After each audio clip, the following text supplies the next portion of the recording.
ቅዱስ ጊዮርጊስ የህዳሴው ዋንጫን በድል ተቀዳጀ።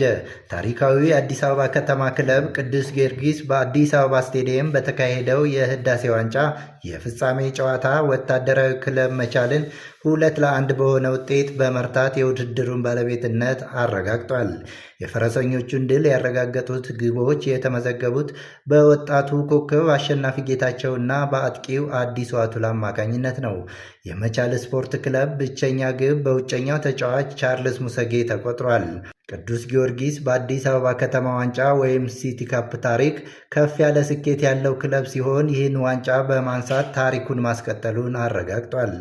የፈረሰኞቹን ክለብ ባሳየው የጥንካሬና የብቃት ደረጃ ደጋፊዎቹን በማስደሰት አዲሱን የውድድር ዓመት በስኬት ጀምሯል።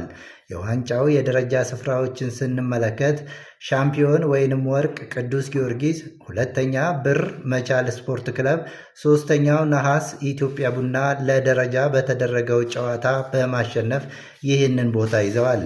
ፈረሰኞቹ በዋንጫው ድል በማድረግ ለቀጣዩ የኢትዮጵያ ፕሪሚየር ሊግ ውድድር ጠንካራ ዝግጅት እንዳደረጉ ለማሳየት ችለዋል።